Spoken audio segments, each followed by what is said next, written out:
I got a chance. Belva said, why don't you go to learn how to write screenplays? You want to write a screenplay. So I went to the University of Washington extension course there, to their certificate course in screenwriting. And I met Jeff Miller, he was my teacher, and a fellow named Stuart Stern. Stuart Stern wrote Rebel Without a Cause, Rachel Rachel, Sybil, The Ugly American, some very interesting stuff that Paul Newman was in, Joanne Woodward, Marlon Brando. He was good friends with James Dean. In fact, the night that Dean got killed, Stewart was waiting for him at his cousin Lowe's house, one of the Lowe's theater people, and they were supposed to go to the restaurant together, and Stewart went down and let everybody know that he had been killed that night. So. You know what Gene's last words were? He was in a hurry in his car with some buddies, right? Yeah. And I'd been to the intersection where it happened, but the guys who survived the crash said he looked over and saw the other car and said, he's got to see us. You know, he has to see us. It was something like that. Yeah. And of course he didn't. He didn't. No. Anyway, I took that class from Stewart, and a guy by the name of Jack Rimmick, and another guy by the name of Bob Ray, who run a little writing club, I would say for the last 20 years now, at Louisa's Bakery over on Westlake. Is it Westlake? Yeah, Eastlake, excuse me. And he's over there, they teach. Great friends I made there. I made friends with all four of us, Peter Koslik and myself and James Canfield Wolfe and oh hell, I can't think of his name. Bill is a little Irishman, hell of a writer. Bill. I can't think. He's down in California now. And so this led to you teaching screenwriting. Well, no, actually what led me to that was I went to the film school. I was invited to the film school by Stuart Stern, and I went to the film school, and God, what an experience that was, working with Stuart again. Just being in the same room with Stuart, drinking coffee and talking to him and listening to him is, worth the money. But you got to throw in another character like Tom Skerritt, who's teaching you things also, and John Jacobson, and Stevenson, Rick Stevenson, God, great guy there, producer. All of them are great guys. Warren Etheridge. Warren Etheridge is probably got the least,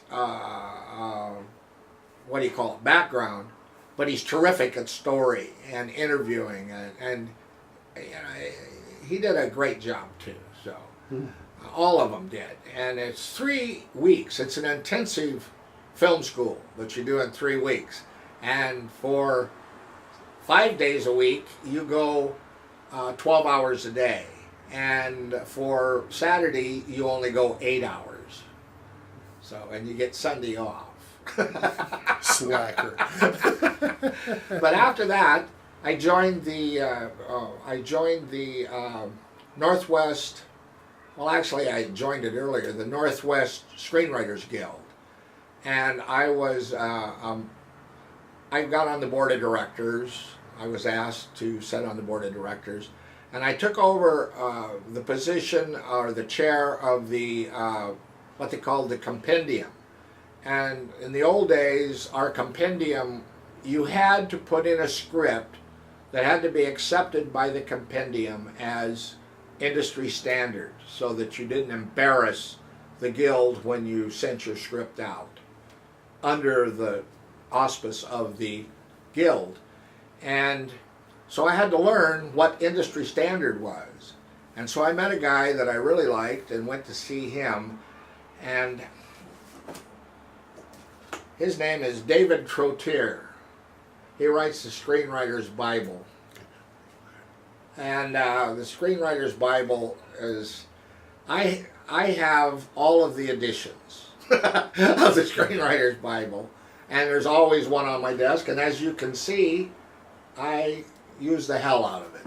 So anyway, I started to get interested and learn how to do that. So you learned through experience. You Right. also became friends with one of the leading screenwriting gurus in the world. Yes. And you were on the board of the organization to where you had to be passing industry standard just to sit on the board. Yes. And as a result, you became qualified to teach successful screenwriting to Yes. And I read hundreds of screenplays. But I didn't just tell them, no, you didn't make it. I told them what they needed to do to get it to industry standard. Mm-hmm. And that's when I started getting the idea of teaching. And when I left there, I started doing workshops. People would ask me to do workshops on industry standard, writing to industry standard.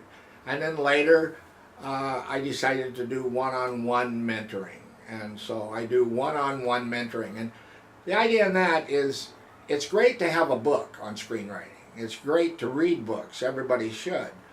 And I've made friends with Michael Haig.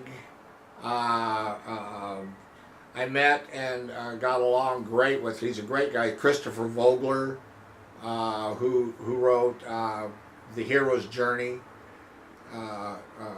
That's actually called The Screenwriter's Journey, I think. But it helps you build the characters and so on. Haig is really great. You know, I mean, he's tough. I remember the first time I had him read a screenplay. He just read, you know, part of it at Selling to Hollywood years ago, and he eviscerated me in front of everybody that was there. But it was a learning curve. You know, Stuart Stern once told me, he said, "I hate it when someone reads one of my screenplays and critiques it." And he says, "I feel like a sea enemy, an enemy." He says, "You know, when you touch them, they go, you know," and he said, "That's how I feel." And he said, "But," he said, "you have to look at it this way. If somebody tells you, 'I love your script, oh, it's great, it's wonderful, you've done everything right, I just think it's great,' he said, that's worthless to you unless they're paying you.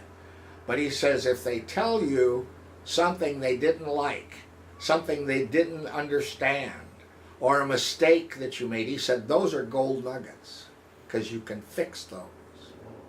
And I've always thought about that. So when somebody, if they're being ornery and do it, or just being mean, you know, picky, sniping at me, just forget them, you know, forget about them. But if they're telling me something from their heart that they know that they didn't like, if they say, "I didn't get this, I didn't understand this," that's great. That's what I look for.